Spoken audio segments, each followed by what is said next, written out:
Assalamualaikum warahmatullahi wabarakatuh. Selamat malam. Kembali lagi dengan saya Tama dalam Ada Apa Gerangan. Bagaimana kabar kalian? Semoga selalu diberikan kesehatan dan juga rezeki yang cukup. Malam minggu kali ini ada kiriman cerita yang mungkin kalian tunggu-tunggu. Kiriman cerita dari Mas Adit, sebuah pendakian mistis Mas Tian di sebuah gunung yang ada di Bandung. Oke, nggak perlu lama-lama. Bagi yang sudah nggak sabar, langsung saja. Teman-teman, ada apa gerangan? Ceritanya mulai dari sini.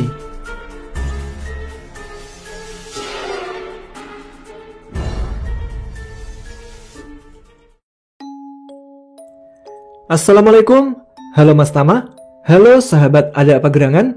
Selamat malam, selamat siang, dan selamat pagi, tergantung kalian mendengarkan cerita ini jam berapa. Sebelum gue berbagi cerita ini, ada yang perlu kalian ketahui, bahwa kisah ini bukan gue yang ngalamin langsung, tapi gue rangkum dari beberapa orang yang berkontribusi, dan gue rangkai menjadi satu bagian cerita untuk dibagikan ke kalian semua. Dan sebenarnya udah gue kelarin sih tulisan ini di akhir bulan November kemarin. Namun Tian melarang gue untuk berbagi cerita ini ke kalian.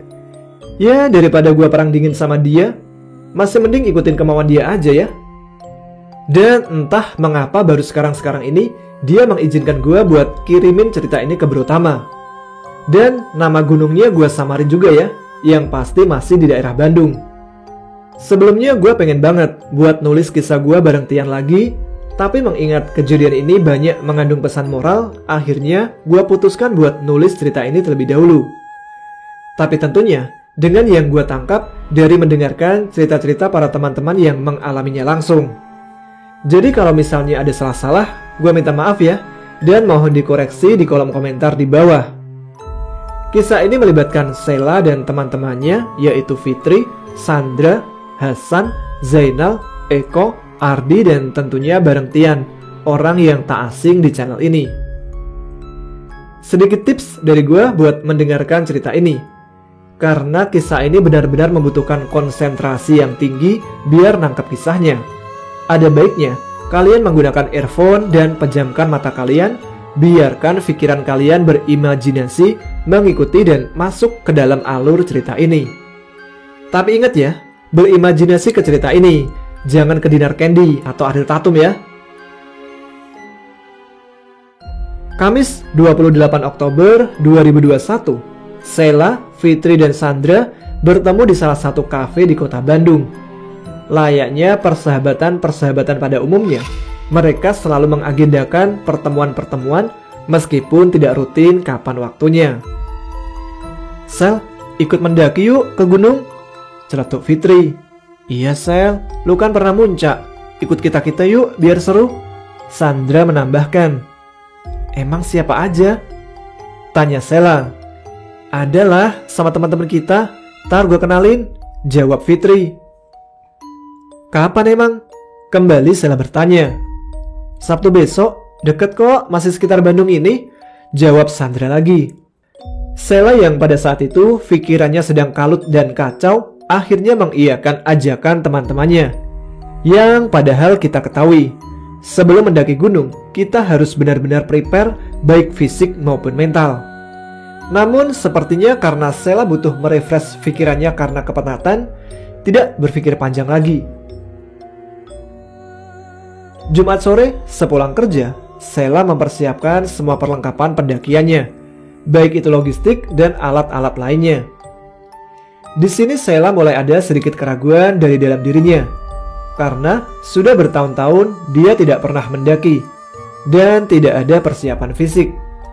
Namun hal itu dapat tertepis karena memang dia sedang butuh udara bebas dan tentunya untuk mengenang kembali masa-masa indah pendakian yang dulu pernah dia lakukan. Kalau dengan siapanya, kalian semua yang mengikuti cerita gua pasti tahu ya. Malam sebelum pendakian, mereka semua ngumpul di salah satu kedai kopi yang berada di wilayah Dago.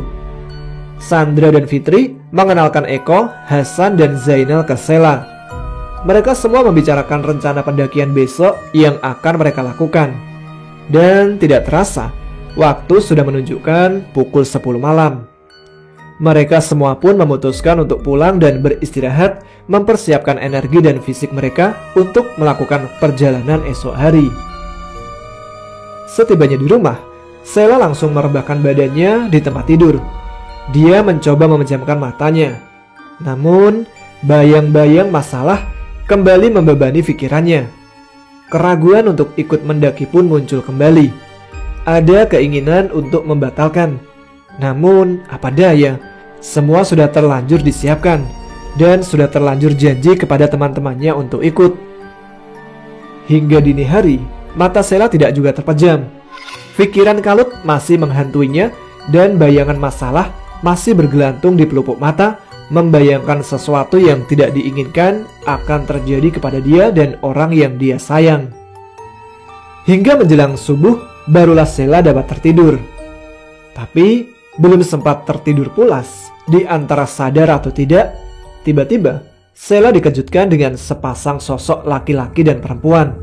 Dan sosok yang laki-laki itu berkata kepada Sheila, "Ku pinjam ragamu." Karena merasa kaget dengan sosok itu, spontan Sheila terbangun dari tidurnya. Sheila mulai berpikir, firasat apakah itu? Namun, semua pikiran negatif itu dia kesampingkan dan hanya menganggap itu hanyalah mimpi buruk belaka. Azan subuh pun mulai berkumandang. Sheila memutuskan untuk sholat subuh terlebih dahulu sebelum melanjutkan tidurnya, dan berharap tidak menemui mimpi buruk lagi. Harapan Sheila pun terkabul. Sheila dapat tidur dengan nyenyak dan terbangun pada jam 8 pagi. Padahal mereka janjian di rumah Hasan itu jam 9 pagi untuk melakukan perjalanan ke base camp. Dengan terburu-buru, Sheila mandi dan menggunakan make up seadanya. Tidak terasa, waktu pun sudah menunjukkan jam 9 pagi. Namun, Sheila belum juga menyelesaikan ritual wajibnya. Katanya sih mandi dan make up seadanya, tapi sejam gak cukup ya? Yah, maklumlah, cewek mungkin. Kalau cowok, sejam di kamar mandi bisa melakukan berbagai macam aktivitas sih. Misalnya BAB. Lalu, itu. Tapi jangan mikir negatif ya. Dering handphone pun tidak henti-hentinya berbunyi, menampilkan nama pemanggil dari teman-teman Sheila. Waktu pun semakin berjalan tanpa bisa dijeda. Dan setelah Sheila mengangkat panggilan dari temannya, akhirnya mereka janjian untuk bertemu di persimpangan jalan untuk mempersingkat waktu. Setelah menyelesaikan ritual wajibnya, Sheila pun lantas bergegas ke tempat di mana mereka janjian. Tepat di pinggir jalan raya sebuah mobil terparkir, dan itu merupakan mobil dari salah satu teman Sheila yang akan ke puncak. Tidak berselang lama, Sheila pun langsung memasuki mobil itu, dan mereka bergegas jalan untuk mempersingkat waktu. Sesampainya di base camp, mereka kembali mengecek perbekalan mereka sebelum mendaftarkan diri. Setelah dirasa semuanya cukup, lalu mereka mengisi simaksi dan bersiap melakukan perjalanan ke puncak. Dengan formasi Hasan sebagai leader, disusul Sandra, Sheila, Fitri, Eko, dan Zainal sebagai sweeper mereka. Mereka pun mengawali pendakian dengan sukacita.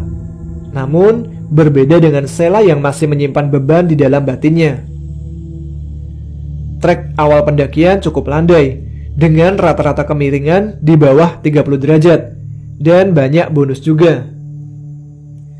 Sekitar 1 jam perjalanan, mereka memutuskan untuk istirahat sebentar mengingat banyak personel cewek. Jadi mereka tidak terlalu memaksakan. Sekitar 5-10 menit mereka beristirahat. Mereka pun melanjutkan perjalanan kembali dan sekarang mereka memasuki kawasan hutan setelah sebelumnya masih banyak ladang warga sekitar. Mereka berjalan dengan sangat hati-hati, mengingat trek basah mewarnai perjalanan mereka karena subuh tadi hujan yang lumayan cukup lebat. Setapak demi setapak, mereka langkahkan kaki dengan sangat hati-hati. Dan tidak terasa, mereka semakin memasuki kawasan hutan. Jalur pun semakin terjal ditambah suasana yang teramat sepi, tanpa adanya satu pendaki lain pun. Di sini, perasaan Sheila mulai campur aduk gak karuan. Karena tidak seperti biasanya, dari semenjak di base camp sampai saat ini, mereka tidak bertemu dengan pendaki lain. Bahkan, berpapasan dengan pendaki yang mau turun pun tidak. Karena merasa takut nyasar, akhirnya Sheila memberanikan bertanya kepada Hasan. "San, ini bener kan treknya?" tanya Sheila. "Iya, ini bener kok," jawab Hasan. Bahkan Eko dan Zainal pun meyakinkan Sheila kalau jalur yang mereka lalui itu benar-benar jalur yang benar. "Tapi kok sepi banget ya?" tanya Sheila lagi.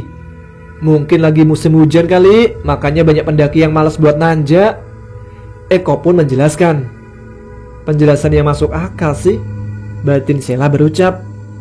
Akhirnya, Sheila mencoba untuk mempercayai kata-kata dari semua teman-temannya ini, meskipun dalam hatinya terdapat keraguan. Mereka terus berjalan diselingi dengan istirahat di setiap mereka sudah merasakan lelah. Di lain tempat, Ardi yang saat itu sedang terlelap tidur sehabis begadang, mungkin sedang asik-asiknya mimpi bercengkrama dengan Kim Hye Hyun, dikagetkan dengan panggilan telepon bertuliskan nama Tian. Dengan malas-malasan, Ardi pun mengangkat telepon dari Tian. "Di, Sabtu Minggu ini sibuk gak lu?" tanya Tian. "Gak ada planning apa-apa kok," jawab Ardi. "Temenin gue yuk naik gunung di daerah Bandung," kembali ucap Tian. "Kapan Yan?" tanya Ardi ke Tian. "Sekarang Di," jawab Tian. "Gila lu, gue belum ada persiapan apa-apa," kembali Ardi menjawab. "Yaudah, sekarang lu siap-siap logistik biar gue yang beli. Langsung ketemu di terminal Bekasi aja ya," ucap Tian. Selepas Tian menutup telepon, Ardi pun mengemasi semua peralatan mendakinya. Tidak lupa membawa tenda dan peralatan perang lainnya. Dan selepas zuhur, akhirnya mereka pun bertemu di terminal Bekasi. Mereka menuju Bandung menggunakan angkutan bis Prima Jasa. Kembali dari sudut Sheila dan teman-temannya. Perjalanan pendakian masih berlanjut meskipun dengan diiringi dengan beristirahat di sela-sela mereka sudah merasa lelah. Meskipun gunung ini tidak terlalu besar, namun treknya tidak bisa dianggap remeh karena banyaknya tanjakan-tanjakan terjal yang sangat menguras energi. Sheila yang terus mencoba mengimbangi candaan-candaan teman-temannya tetap saja tidak bisa menutupi muka yang sedang menahan beban masalah. Itu yang diceritakan Sandra ke gua. Senyum dan tertawanya seolah tidak tulus dan tidak bisa lepas. Namun karena masih positive thinking, mungkin karena lelah melihat treknya yang begitu aduhai. Perjalanan mereka sangat menyita banyak waktu karena di samping treknya yang begitu curam, mungkin karena banyaknya personel cewek yang mempunyai kekuatan yang terbatas. Menjelang maghrib, tepat di salah satu pos pendakian, mereka memutuskan untuk istirahat kembali. Dan tepat ketika mereka beristirahat, melintas beberapa warga yang menggunakan pakaian zaman dahulu. Yang cowok hanya menggunakan celana dan ikat kepala, dan hanya beberapa orang saja yang memakai baju. Sementara yang cewek hanya memakai kain yang diikat di badannya, melintas di hadapan mereka. Mereka pun menyapa rombongan yang melintas itu. Namun sayang, rombongan itu tidak membalas sapaan mereka, bahkan tidak menggubris keberadaan mereka. Setelah rombongan itu pergi, mereka berpandangan satu sama lain, seolah-olah bertanya-tanya siapa rombongan itu, mau kemana dan mau ngapain. Rombongan itu berlalu dengan begitu cepat. Dan di saat rasa capek mereka sudah berkurang, mereka pun melanjutkan kembali perjalanan mereka menuju ke puncak. Hari semakin gelap dan matahari pun sudah tidak menampakkan sinarnya. Mereka pun bergegas menyalakan senter dan headlamp sebagai sumber pencahayaan mereka. Tidak berselang lama, akhirnya mereka sampai di puncak gunung. Dan di sekitar puncak inilah mereka akan berencana mendirikan tenda. Sebelum mendirikan tenda, para cewek-cewek beristirahat sejenak, merebahkan badannya di atas tanah. Sementara cowok-cowok mencari bidang datar sebagai lokasi mendirikan tenda. Dan ketika para cowok ini mencari lokasi yang tepat untuk mendirikan tenda, Eko bercerita bahwa mereka bertemu dengan Menir dan Noni Belanda dengan menggunakan baju safari dan gaun putih yang sudah mulai lusuh dan kotor. Akhirnya ada teman pendaki juga loh, celetuk Eko.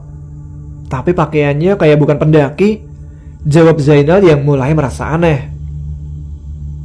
Tidak berselang lama, Noni dan Menir Belanda itu pergi mengarah ke jurang dan hilang tiba-tiba. Mereka semua terbelalak melihat pemandangan itu. Namun, rasa panik yang mereka alami tidak sampai mereka ceritakan kepada para cewek-cewek yang sedang menunggu mereka. Mereka baru menceritakan itu setelah sampai di rumah masing-masing. Setelah menemukan bidang datar sebagai lokasi yang cocok untuk mendirikan tenda, akhirnya mereka pun kembali menemui para cewek-cewek untuk mendirikan tenda. Mereka mendirikan 2 tenda. Setelah tenda berdiri, mereka langsung memasak makanan dan memasak air untuk menyeduh kopi. Makanan yang menurut gua sih mewah untuk di atas gunung, kayak spaghetti, kornet, nugget, dan lain-lain sudah siap untuk disantap. Ya maklum lah, gua kan setiap naik gunung cuman berbekal Indomie. Terus sebagai pengusir rasa bosan, gua beli varian rasa, baik itu bakso, rendang, empal gentong, dan lain-lain. Tapi ya tetap aja mie instan. Jadi menurut gua makanan mereka mewah. Oke, lanjut ke cerita mereka. Setelah mereka menyantap makanan dengan lahap, mereka pun menikmati malam dengan secangkir kopi masing-masing, sambil bernyanyi-nyanyi dan berteriak-teriak riang, seolah-olah dunia hanya milik mereka. Dan memang, pada saat itu hanya ada tenda mereka di atas gunung. Dan menurut salah satu pendaki cewek yang cerita ke gua, salah satu pendaki cowok mengeluarkan minuman tequila, katanya sih sebagai penghangat badan. Tapi tulisannya benar atau enggak ya, semoga Brotama bisa membacanya. Katanya sih minuman keras, tapi jujur, gue nggak paham masalah itu. Ya maklum lah, kebiasaan hobi minum nutrisari. Ingat ya, nutrisari bukan intisari. Mereka minum sambil tetap bernyanyi-nyanyi dan berteriak-teriak melepaskan penat. Dan menurut salah satu pendaki cowok yang gue tanyain, ketika menawarkan minuman itu, ada salah satu cewek yang juga ikut minum. Namun, mereka semua masih dalam kondisi sadar dan hanya menghangatkan badan saja.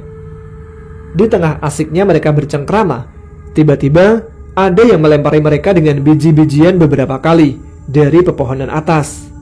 Mereka saling berpandangan satu sama lain. "Ah, itu buah dari pohon itu kali," celetuk Eko menenangkan. "Emang buahnya kayak gini apa?"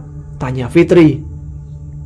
"Ya kalau nggak percaya coba aja cek naik ke pohon itu. Bener nggak buahnya kayak gitu?" jawab Hasan. "Udah, anggap aja buah dari pohon itu, nggak usah didramatisir." Kali ini Sheila meyakinkan. Sandra yang sedari tadi tidak menjawab, hanya memandang ke sana kemari, memastikan keadaan baik-baik saja. Merasa masuk ke logika, mereka pun melanjutkan acara mereka, gibahin orang, menertawakan masalah yang mereka hadapi masing-masing. Pokoknya mengisi obrolan malam di puncak gunung. "Lu kenapa sih Sel? Kok gue perhatiin banyak diemnya?" tanya Sandra ke Sheila. "Ah, biasalah, masalah kerjaan," jawab Sheila singkat. "Udah, gak usah dipikirin. Biasalah, suasana kerja pasti ada aja masalah kayak gitu mah," celoteh Zainal. "Iya, makanya gue ikut naik gunung, biar sekalian merefresh otak gue juga," jawab Sheila.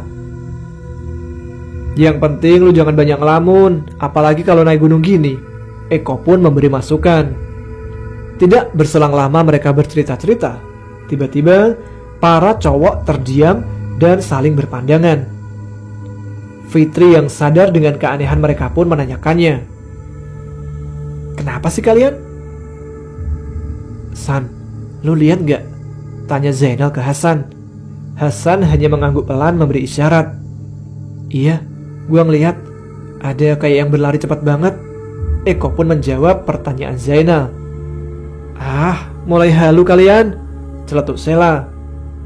Iya nih, kebanyakan minum sih lu pada. Kali ini Sandra ikut menenangkan. Mendengar ucapan Sandra yang masuk akal, akhirnya mereka pun tidak memperdulikan kejadian tersebut.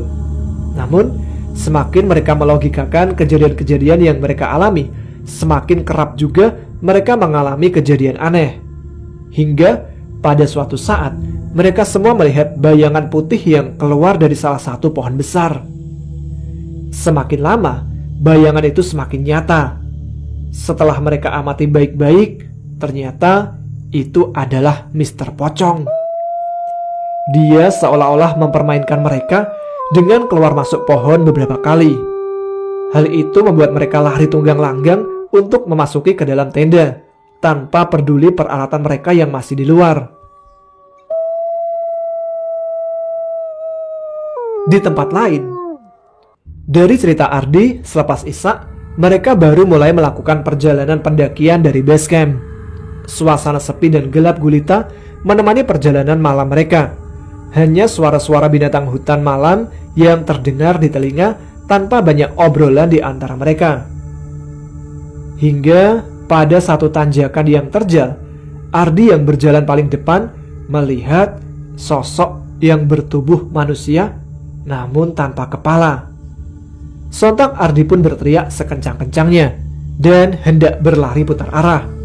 Namun dengan sigap, Tian memeluk dan menenangkan Ardi dengan segala macam cara. Meskipun ini memang bukan pendakian pertama Ardi, baik sama teman-teman yang lain maupun Tian, namun dari cerita yang gue dapet, ini merupakan pengalaman mistis pertama dia dalam seumur hidup. Setelah Ardi dirasa tenang dan sosok itu menghilang, mereka pun melanjutkan perjalanan kembali. Seolah-olah tanpa merasa lelah, mereka terus berjalan tanpa istirahat sedikit pun. Dan hanya sesekali ketika mereka mengambil air minum atau menyalakan sebatang rokok. Dan lagi-lagi, Ardi pun berteriak histeris sambil menunjuk ke salah satu pohon. Di situ terdapat banyak anak-anak kecil yang bermain berlarian mengitari pohon itu. Sementara di atas pohon, ada satu sosok perempuan lusuh yang, payudaranya menjuntai hampir menyentuh tanah. Sampai di sini, Ardi tidak bisa melanjutkan kejadiannya seperti apa, karena menurutnya, dia sudah tidak sadarkan diri. Dan ketika gue tanya Tian, sepertinya dia menutupi kejadian ini. Ketika Ardi bangun, sudah ada teh hangat dan semangkuk Indomie yang sudah mulai menuju dingin yang dimasak oleh Tian. Tian menyuruhnya makan terlebih dahulu sambil beristirahat. Sorry ya Yan, gue jadi ngerepotin lu. Sumpah, gue baru pertama kali nemuin yang kayak gini, ucap Ardi. Santai aja di. Dah, makan dulu minyak, nanti keburu dingin, jawab Tian. Tapi kalau menurut gua sih bukan masalah takutnya kali ya si Ardi ini. Mungkin karena kaget. Secara kan makhluk kayak gitu datang secara tiba-tiba, tanpa basa-basi, atau mungkin bilang, permisi, gua mau nampakin diri dulu. Bahkan dengan bentuk yang gak lumrah. Jadi ya wajar kalau auto ngibrit. Oke, lanjut cerita lagi. Selepas makan, mereka pun melanjutkan perjalanan lagi. Gangguan yang mereka alami belum usai. Kini Ardi jatuh dan ketika itu Ardi melihat ada tangan hitam dari dalam tanah mencengkeram kaki Ardi. Sontak Ardi pun berteriak histeris dan berontak. Dia hendak berlari, namun terhalang oleh genggaman tangan tersebut. Kontan, Tian pun langsung memukulkan tangannya ke arah tangan yang menggenggam kaki Ardi. Dan akhirnya kaki Ardi terlepas dari genggaman tangan itu. Tian pun kembali menenangkan Ardi yang kini sudah merasa ketakutan lagi. Itu tadi apa, Yan? Tanya Ardi.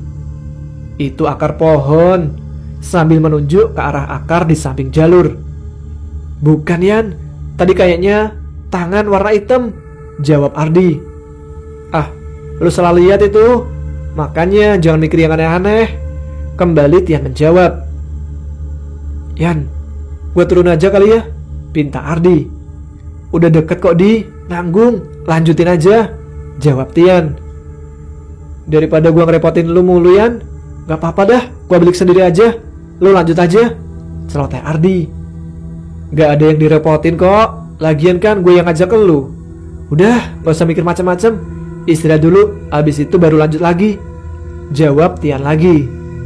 Dan di sela-sela mereka istirahat, tercium aroma melati yang begitu pekat di hidung. Ardi pun memandang ke sana kemari, memastikan dari mana bau bunga melati tersebut. Belum sempat menemukan bunga yang dicari, tiba-tiba Tian berkata, jangan gerak sedikit pun, diam, dan jangan bersuara, perintah Tian. Ardi pun hanya menuruti kata-kata Tian sambil menunggu akan ada kejadian apa lagi. Dan tiba-tiba muncul satu sosok harimau dari balik salah satu semak-semak mendekati mereka. Tian pun jongkok dengan salah satu posisi kakinya yang simpuh tepat di depan harimau itu. Tiba-tiba harimau itu berubah menjadi salah satu sosok manusia menggunakan pakaian yang serba hitam dan menggunakan ikat kepala. Tian pun bangun dan seolah-olah Ardi terkesima dengan pemandangan yang menurutnya begitu menakjubkan. Namun sangat disayangkan, Ardi tidak dapat mendengar apa yang dikomunikasikan di antara mereka.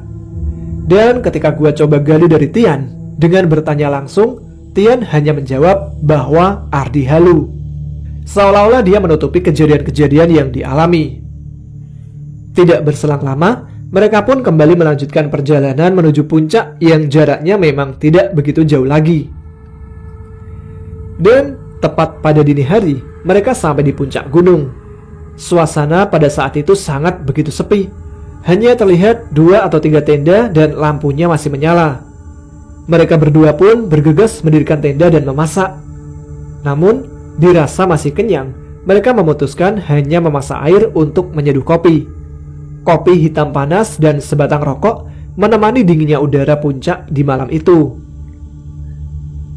Malam semakin dingin, dan akhirnya mereka memutuskan untuk masuk ke dalam tenda.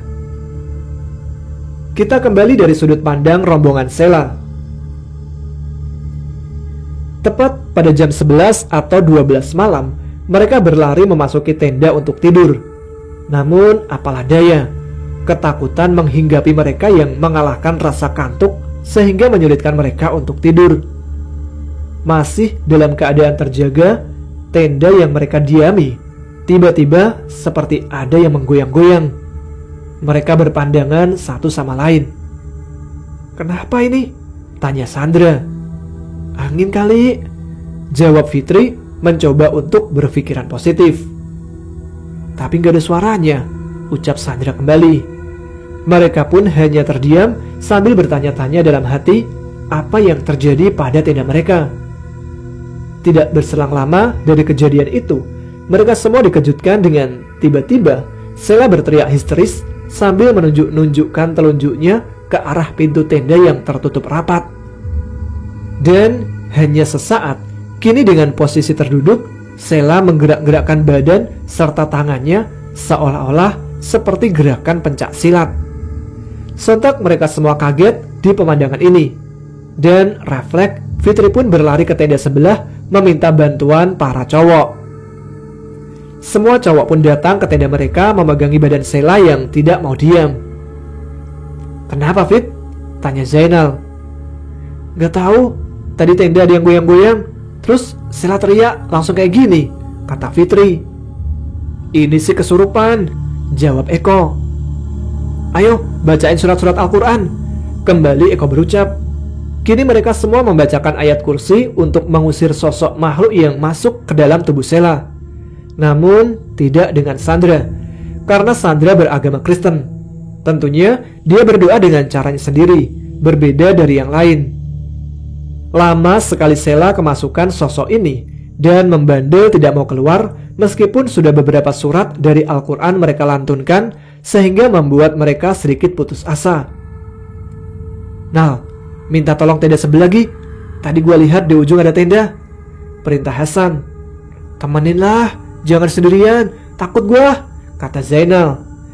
Akhirnya Zainal dan Sandra pun pergi ke tenda sebelah yang jaraknya kira-kira 10-30 meter untuk meminta bantuan. Sementara itu, di tenda Ardi dan Tian, mereka masih belum tertidur. Mereka masih membicarakan hal-hal ringan yang gak begitu penting, sebagai bahan pembicaraan daripada kosong sama sekali, sambil menunggu rasa kantuk datang. Sebenarnya, suara samar-samar gaduh terdengar di telinga mereka. Namun, seolah tidak mau tahu, mereka pun tidak memperdulikannya. Dan tiba-tiba terdengar dari arah luar tenda. "Assalamualaikum, Mas, Mbak, permisi, mau minta tolong." Awalnya, mereka berdua tidak menghiraukannya. Namun karena suara itu berulang-ulang dan merasa bahwa yang di luar itu memang memanggil mereka, akhirnya Tian mencoba untuk keluar menemui mereka. "Waalaikumsalam. Kenapa ya, Mas?" tanya Tian. Maaf Mas, mengganggu istirahatnya. Teman saya kesurupan, Mas. Boleh minta tolong gak buat ke tenda saya dulu?" kata Zainal. "Wah, kesurupan kenapa ya, Mas?" tanya Tian lagi. "Kurang tahu juga, Mas. Kami sendiri juga bingung." "Ada apa, Yan?" Kali ini Ardi keluar dari tenda. "Oh, gak ada apa-apa kok," jawab Tian. "Teman kami kesurupan, Mas." Sandra pun menyahut menjawab pertanyaan Ardi. Ardi hanya terdiam seolah-olah bingung mau ngapain. "Terus kami harus ngapain, Mas?" tanya Ardi kepada Zainal. "Kami minta bantuannya, Mas. Tolong ikut ke tenda kami, baca-baca surat pendek atau ikut doain, Mas. Siapa tahu bisa sembuh," jawab Zainal lagi. "Waduh, kalau saya sendiri sih nggak ngerti gitu-gituan, Mas," kembali Ardi berkata. "Yaudah, yang penting ke tenda aja dulu, Mas. Kasihan teman kami. Nanti di sananya ngapain, kita pikirin bareng-bareng," pinta Sandra yang sedikit agak memelas. Akhirnya mereka pun semua pergi ke tenda para cewek. Dan ketika memasuki tenda, Tian langsung berucap, "Sheila?" Mereka semua yang ada di situ terheran-heran dengan Tian yang mengenali Sheila. "Kenal, Mas?" tanya Zainal. "Iya, kenal," jawab Tian singkat. Tian pun mendekati Sheila yang sedang dipegangi Eko dan Hasan. "Lepasin aja, Mas, kasihan," perintah Tian. Akhirnya mereka pun melepaskan Sheila. Mata Sheila pun terbelalak memelototi Tian yang duduk tepat di depan dia. "Mau ngapain masuk ke badan anak ini?" tanya Tian tanpa basa-basi. "Jangan ikut campur. Saya nggak punya masalah sama kamu," jawab sosok yang berada di dalam tubuh Sheila dengan suara yang agak serak-serak becek. "Saya nggak akan ikut campur kalau kamu nggak masuk ke dalam badan anak ini," ucap Tian lagi. "Kamu nggak tahu siapa saya," ucap sosok yang ada di dalam badan Sheila sambil membentak. "Saya nggak mau tahu kamu siapa. Satu hal yang penting, siapapun yang ganggu anak ini akan berurusan sama saya," ucap Tian lagi. "Anak ini sudah mengganggu kami, harus dikasih pelajaran," jawab sosok itu. "Saya yang bertanggung jawab ke mereka. Biar saya yang kasih pelajaran ke anak-anak ini," ucap Tian. "Tidak, saya diperintah oleh raja untuk memberi pelajaran kepada mereka, bukan kamu," sosok tersebut menolaknya. Tian terdiam sesaat dan hanya memandangi Sheila dengan tajam dan tiba-tiba, "Panas, sakit." Sosok yang ada dalam badan Sheila itu berteriak-teriak dengan kencang. "Panggil raja kamu sekarang ke sini," gertak Tian dengan suara yang sudah mulai meninggi. Namun sosok itu hanya merintih dan berteriak panas dan sakit. Tidak berselang lama, Sheila terduduk diam dan tiba-tiba membuka matanya memelototi Tian sesaat. Namun kembali menundukkan pandangannya sambil memposisikan tangannya seperti orang yang menyembah. Sosok itu pun berkata, "Hampura Raden, kami salah." "Kamu raja di sini?" tanya Tian. "Betul, saya yang bertanggung jawab di wilayah ini," jawab sosok itu sambil menundukkan pandangannya. "Apa anak buah kamu juga yang sedari tadi menghalangi saya naik ke gunung ini?" Kembali jiwa jurnalis Tian keluar menginterogasi sosok itu. "Hampura Raden, saya mengaku salah. Saya hanya ingin memberi pelajaran dan hukuman pada anak-anak ini," ucap sosok itu. "Udah kan, kasih pelajarannya sampai bikin mereka takut. Sekarang kamu keluar dan perintahkan kepada anak buah kamu supaya jangan mengganggu lagi," ucap Tian memberi perintah. "Baik Raden, saya pamit undur diri. Kalian bisa bebas dan sesuka hati di sini. Saya yang akan menjamin keselamatan kalian. Sekali lagi, saya mohon maaf dan pamit undur diri," ucap sosok yang ada pada tubuh Sheila.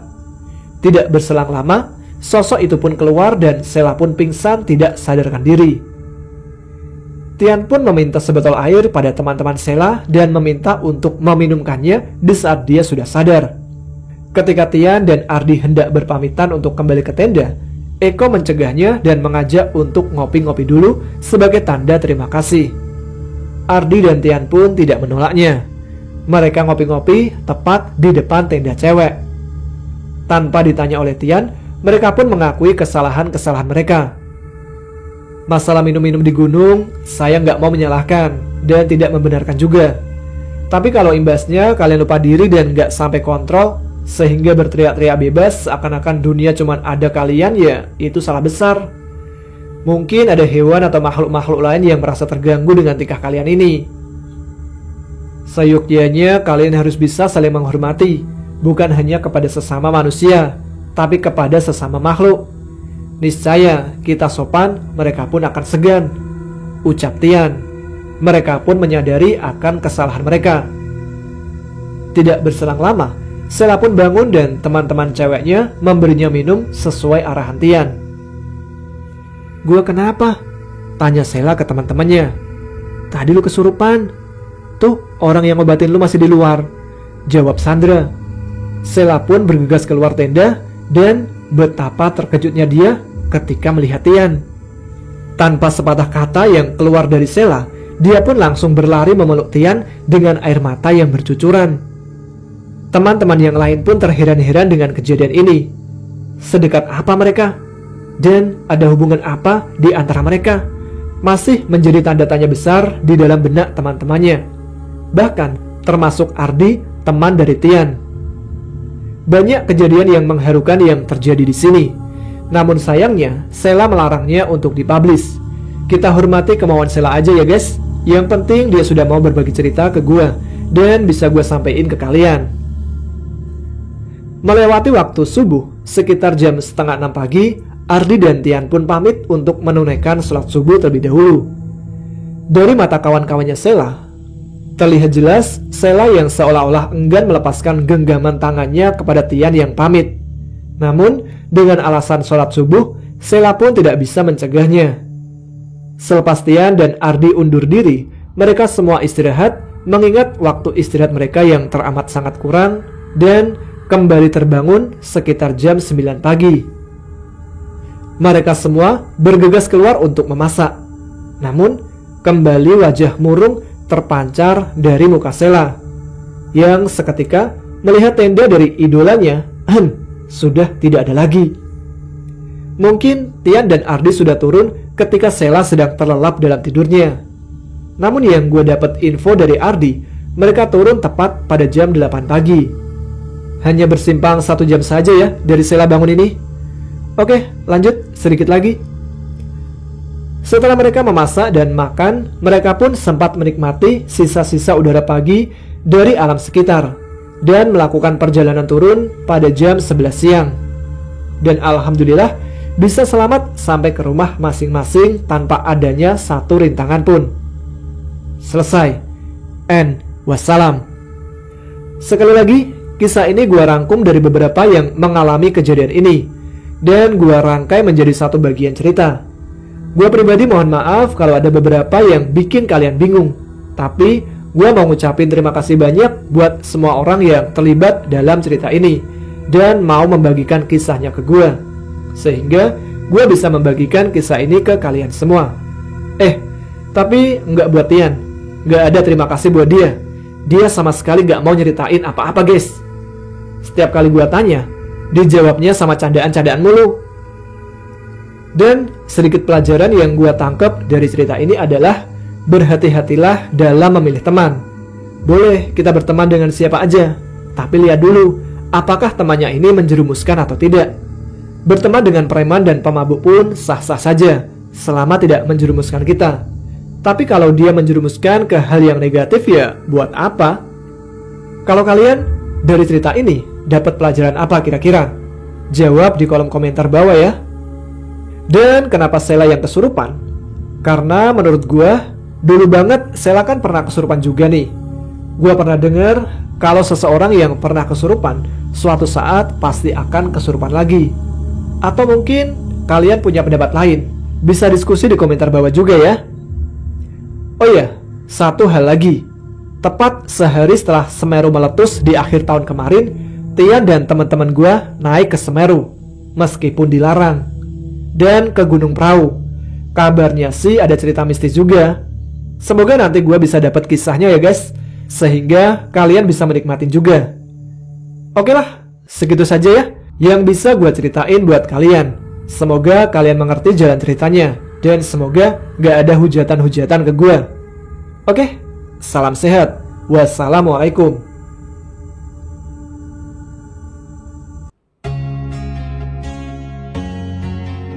Terima kasih Mas Adit kiriman cerita kali ini. Kita tunggu cerita berikutnya. Kayaknya tidak kalah seru nih. Terima kasih dan selamat bermalam minggu untuk semua teman-teman Ada Apa Gerangan. Kita jumpa lagi dengan cerita-cerita lain yang insya Allah tak kalah seru. Jangan lupa subscribe bagi yang belum, tuliskan komen, tunjukkan eksistensi kalian.